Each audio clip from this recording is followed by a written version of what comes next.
It's 8:30. Good morning. I'm Ian Crouch with Hunter News. There are plans to remove warning signs for mobile speed cameras in the Hunter and across the state. Under road safety reform, signs which appear 50 metres and 250 metres before a camera will be phased out over the next 12 months. Shadow Roads Minister John Graham says it's a blatant revenue-raising grab. Hundreds of millions of dollars extra will flow into the Treasury as a result of this measure. We're concerned that this simply is revenue raising.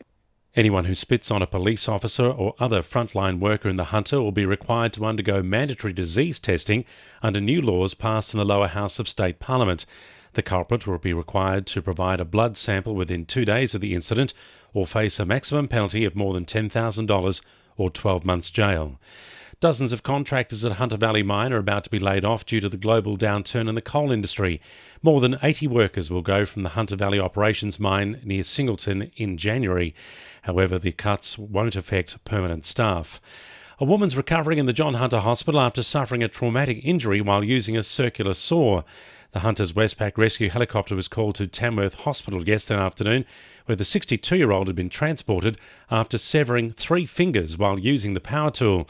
She was prepared for transport by the helicopter critical care team before being flown to Newcastle for specialist treatment in a stable condition. A waste storage facility at Rutherford is one of 3 cleaner waste sites in New South Wales to be fined by the Environment Protection Authority. In June, EPA officers found a number of drums at the company's Kyle Street site were stacked precariously or had holes causing the contents to leak. The officers also found storage and paperwork breaches at the company's Wetherill Park and South Windsor sites. Cleanaway has been fined more than $31,000 for the breaches.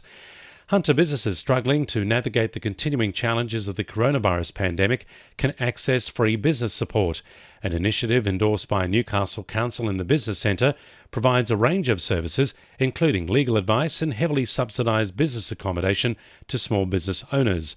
Business Centre CEO Steve Waite says locals can access up to 60 hours worth of support. Some people need help with understanding and navigating through grants, whilst other people need help with aspects of businesses, cash flow or digital marketing or moving their business online or indeed just replanning and adapting their business. And one of the great things that we're able to do is we have provide up to 60 hours of free business advice.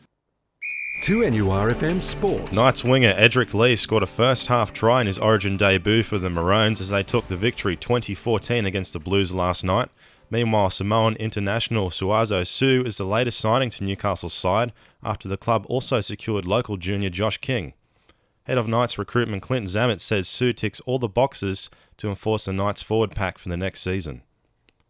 Hunter Wallabies products Nick White and Harry Johnson Holmes say Newcastle is a prime location for hosting more rugby union tests in the future. The pair will face off against Argentina in Saturday's Tri-Nations tournament at McDonald Jones Stadium. With Argentina coming off the back of a 25-15 win against the All Blacks, White says they need to play smart. They have a lot of passion, play with a lot of emotion, and for us, we're going to have to meet that, but at the same time, not get dragged into that and play a little smarter. And Belmont are set to resume against Cardiff Boolaroo at 3 for 54 at Cahill Oval on Saturday. They dismissed them for 111 on day 1 of the 2-day match. That's sport. I'm James Forgacs. And the winning numbers in Wednesday Lotto are 41, 27, 11, 37, 9 and 18, and the supplementaries are 6 and 19. 2NURFM News Time, 26 to 9.